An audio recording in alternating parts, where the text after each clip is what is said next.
Welcome to Canadian Justice. I'm Christine Van Gyn, and today we're discussing the recent turmoil at Rogers, the multi-billion-dollar Canadian telecom giant. The drama started when Ed Rogers sought to replace Rogers' CEO, Joe Natale, blaming him for the firm's underperformance. Ed's plan to replace Natale was exposed when the man picked to replace Natale, Tony Staffieri, accidentally pocket-dialed Mr. Natale while discussing the change with someone else. Upon learning of the plan, Mr. Natale informed an independent board director, prompting an emergency board meeting. At that meeting, Ed's mother, Loretta Rogers, and her daughters backed Natale. They voted to remove Ed as the chairman of the Rogers board, and Ed then moved to create a new board. This created an untenable situation where two boards claimed to represent the company. All this while the $26 billion merger with Shaw is still pending.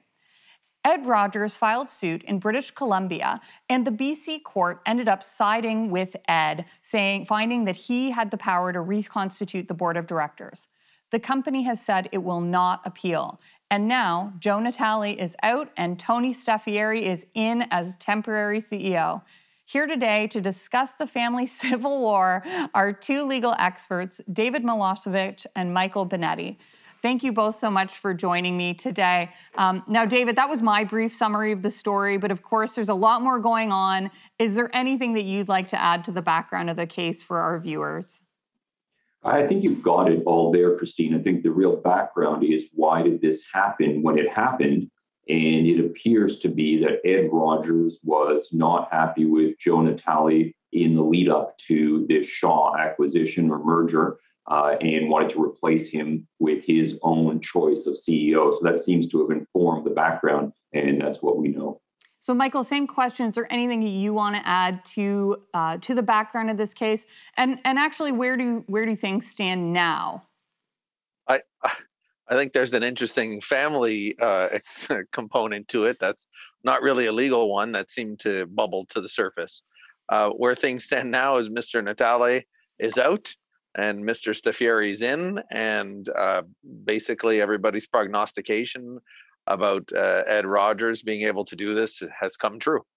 So, Michael, the way that Ed Rogers made this move to reconstitute the board was by way of what's called a consent resolution, and that happened on October 21st.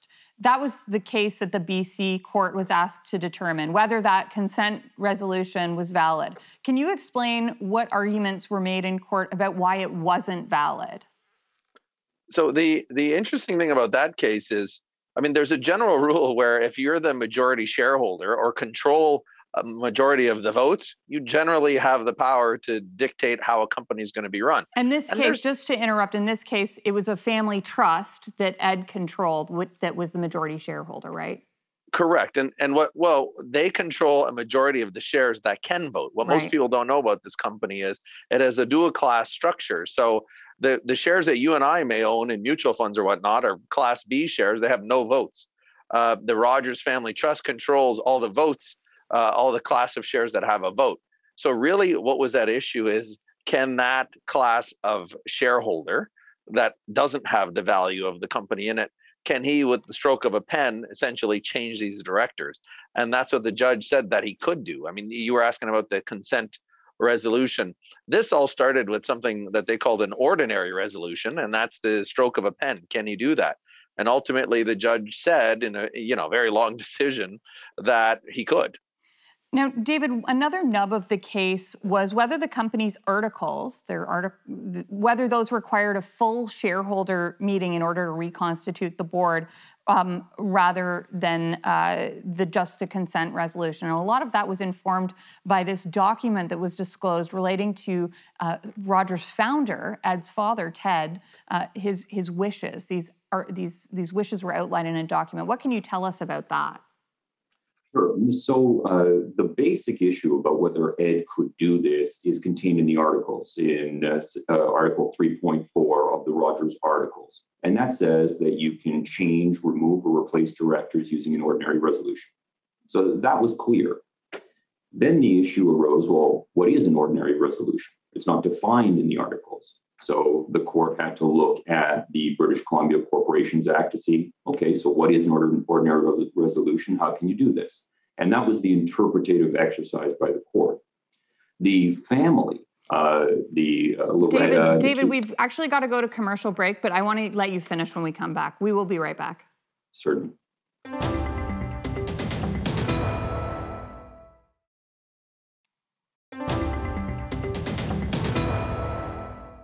Welcome back to Canadian Justice, where we're discussing the Rogers Civil War. And before the break, David, I'd asked you about whether the company's articles required a full shareholder meeting in order for Ed Rogers to reconstitute the board, and the role that Ted Rogers' memorandum of wishes played in the family's arguments about what was required in order to reconstitute the board. Yes. So as I was saying, Christine, for the way that the board would be reconstituted, it tells us in Article 3.4 of the Rogers articles, they can do it by ordinary resolution to remove or replace directors. The question for the court then became, well, what is an ordinary resolution? It's not defined in the article. So they went to the Corporations Act of British Columbia, and that tells us what an ordinary resolution is. There are two components to it without getting too much into the details. The second component of an ordinary resolution was in play here because the resolution was in writing. So once it's in writing, it has to have a majority, a 2/3 majority. And that's what became the issue here, whether you can do that in writing and consent. Go ahead. And so what about this argument that the family had made about Ted Rogers' original wishes for the company? Because he had outlined these in a document that was supposed to be a private document that was made public, unfortunately, through the course of this litigation. What role did that play in the litigation? Oh, well, ultimately, and to jump to the answer, ultimately none. But the role that the family, Loretta and the two sisters of Ed Rogers, the role that they wanted it to play was they wanted it to be able to inform what are called the surrounding circumstances of the articles, to inform how the articles should be interpreted. So the argument for the family was, well, you can't just look at the articles as black letter contract. You have to look at the surrounding circumstances about Rogers. It's a large public company. There's an expectation that shareholders can participate. So you need to look at all that. And this memorandum of intention or wishes of Ted Rogers should form part of those surrounding circumstances. The court disagreed. The court says the interpretive exercise is actually quite simple. The articles tell us how this needs to go. The Corporations Act informs some of those steps, and this was a clear interpretive exercise that didn't require any of that extrinsic evidence. So, Michael, ultimately, the court did side with Ed Rogers, allowing him to reconstitute the board, and now ultimately Joe Natale is out. What do you think we need to know about the BC court decision, and what precedent might it have for corporate governance issues in the future? It's interesting because a lot of the argument that ultimately wasn't relevant to the decision was this isn't the best way to run a company. Is it a good way to have these dual class shares? And, does anyone even know that they exist? And should we allow them to exist? Ultimately, in this case, the court says, well, that's not really relevant to whether or not I can decide if he can do this. So I think it really sets up a longer term debate for corporate governance in Canada, which is, can you have anything that resembles good corporate governance and this kind of share structure? And I think this stands for the proposition that, well, maybe not, because you're putting all the power into the hands of few people. But on the other hand, when you buy these shares and these Class B shares in Rogers, that's what you're signing up for. So can you now complain that you don't like the governance when you knew all along that really all it takes is a stroke of a pen? So, Michael, one of the things that I think was so interesting to people were some of the characters involved in this, and that this is one of Canada's wealthiest families. It's one of Canada's biggest countries. It also involved Mayor John Tory, Toronto Mayor John Tory, because there weren't enough juicy tidbits. The mayor was involved too. So, how was the mayor involved in this dispute, and what was his role? Well, I think he would have preferred to run for the hills. No, I think he took his role seriously as a broker of peace in the family. Clearly, there's a divide. And I think if you did the exercise of trying to line up the votes, if push came to shove in the family trust, he may have cast the deciding vote rather. So I think he saw his role as a facilitator didn't ultimately need to facilitate anything because the court did that for Ed Rogers. But his role on the trust is it's not really to hold Edward to account, because really the only way you can hold Edward to account in the trust is by removing him, and that takes a majority of the independent advisors to that trust. So I think he was loath to play that role. It looked like he was just trying to see if there was a bridge that he could, if there was a bridge to the families. Doesn't look like it yet. When we come back, we're going to talk more about this case and what it's going to mean for the development of the law in Canada. We'll be right back.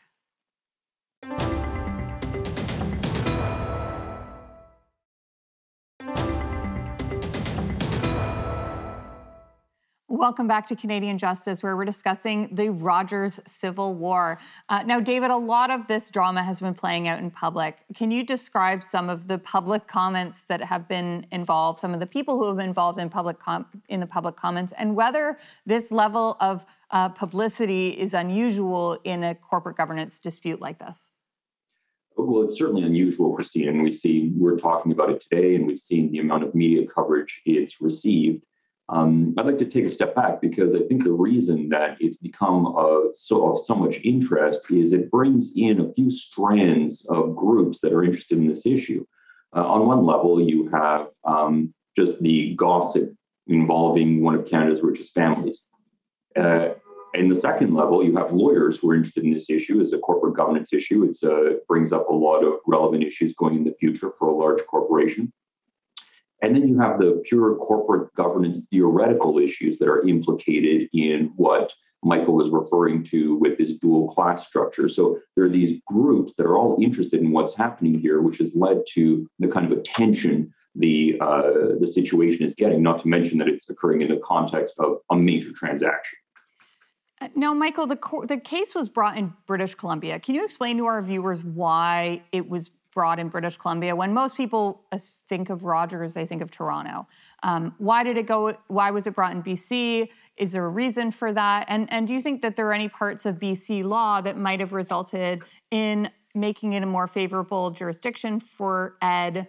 Might the result have been different if it had been brought somewhere else? Well, Rogers is incorporated in British Columbia. The British Columbia Corporations Act permits this structure. So it was done intentionally in that jurisdiction. So they had no choice but to bring this dispute amongst the shareholders there. Raises the larger question, whether governments want to permit this in the future. It seems to be, fine as it stands in British Columbia.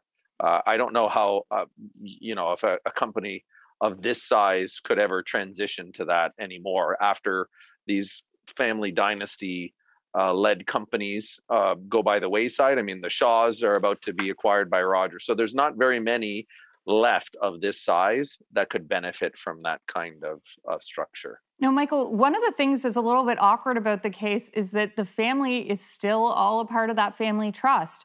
So what is this going to mean for Mrs. Rogers, Ed's mother, for his sisters, and their role in the company in the future?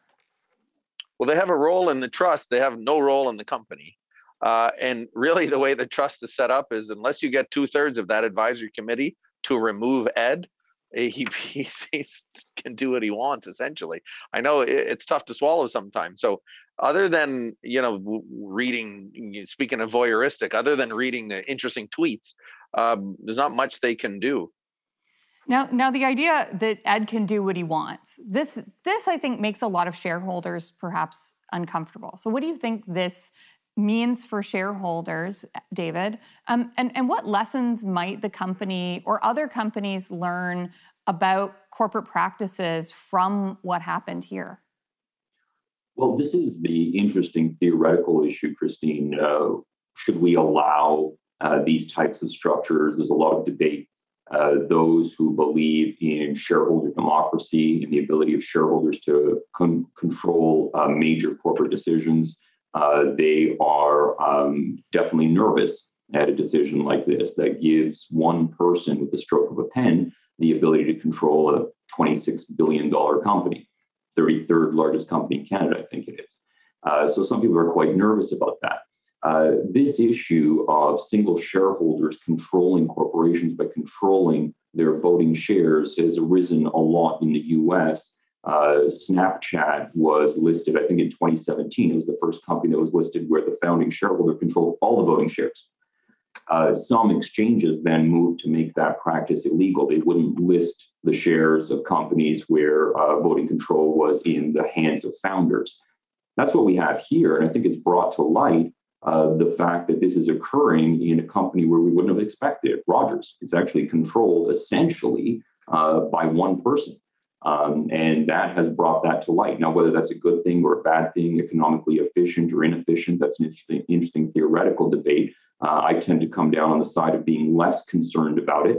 But that is a somewhat longer discussion that I don't know if we can get into today. But just to be clear, this isn't an uncommon share structure, right? Just briefly, David, a lot of companies use this structure. They do. It's more common, Christine, in, let's say, in the technology realm, where the founding group wants to maintain control. David, we've got to go, but we'll pick this up after the break.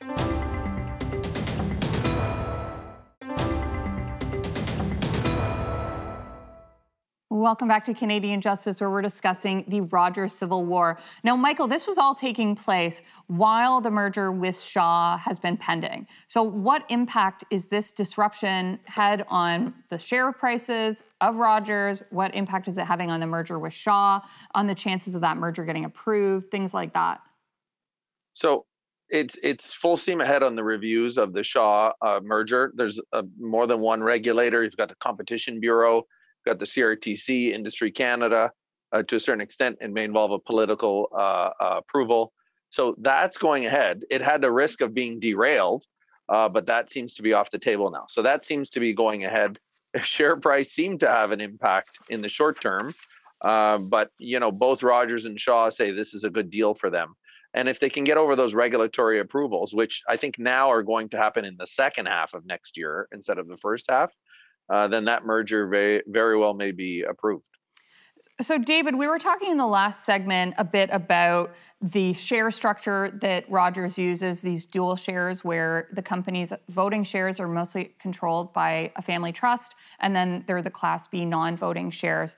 And there's this movement of sort of shareholder democracy in a lot of corporate structures. But at the same time, in the US, we're seeing a lot of more shareholder democratic corporations having this issue with some activist shareholders, these environmental, social justice, corporate governance activists who want to move the direction of a company in a particular way. And while on one hand, I can understand the desire not to have, the founder of a company change the structure of the company dramatically with the stroke of a pen. On the other hand, I can also see the desire of a company not wanting to be taken over by activist shareholders who have a social or political agenda. So what's the balance here, and how might Canadian courts think about these issues? It's a good question. So the balance, there's a lot of research, a lot of study, a lot of debate on these issues. So just to reiterate, on the Rogers side, we have 97.52% of the voting shares owned by the trust. So essentially, Ed Rogers controls that. And should that happen, I think the Rogers case highlighted to a lot of people that exists, which was a surprise.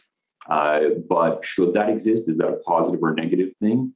Well, there's an argument to be made that economic efficiency would argue that those shareholders who want to purchase shares in a company that they don't have control over will receive a discount on that price and they can invest in it. And shareholders who care more about having control can invest in companies where the shares provide them the control and the voting rights. So there's an allocation of economic efficiency argument to having those types of structures. Whether courts in Canada will continue to uphold the control of small groups, such as, in this case, Ed Rogers, it appears from the decision that we just saw in this case that, yes, they will. There wasn't any significant questioning of the propriety of that kind of a structure by Justice Fitzpatrick in this decision, and I don't see why currently there would be by the courts. Whether activist shareholders have something else to say about it, that's a separate question than what the court might say. Now, Michael, I want to ask if you have anything to add on that, on the role of activist shareholders in companies and net downsides of having so much control in the hands of one person with these Class A shares. We've only got about 30 seconds. Yeah, I would say it'd be harder for an activist shareholder in this case. They'll just take a pass on Rogers. All right. And as David said, they're going to get a lower share price than they otherwise would if you had big institutional investors. On the other hand, those investors may be happy with a long-term family running a company that they're happy with. So, it cuts both ways, right? It's not necessarily bad because a company's controlled. Sometimes you have family control over a company. It's great for continuity and there's less agitation, but you don't have the control as the shareholder. So you got to pick your poison. Well, that's all the time we have. I want to thank you both so much for coming on and talking about these really fascinating corporate governance issues. Thank you. Thank you, Christine. We've heard today about the family feud at Rogers, which has attracted a lot of attention since it's one of Canada's most famous families and a company that everyone in this country knows. The case also caught the attention of the legal community because of the fascinating corporate governance issues that came up in court, as well as the soap opera drama around the surprise disclosure of confidential family documents. Ultimately, the most important impact of this case will be on Rogers' customers, and how it will affect them remains to be seen. Will this lead to higher prices? And what about the development of shareholder rights? You be the judge. Thanks for watching, and remember, a freer Canada starts with you.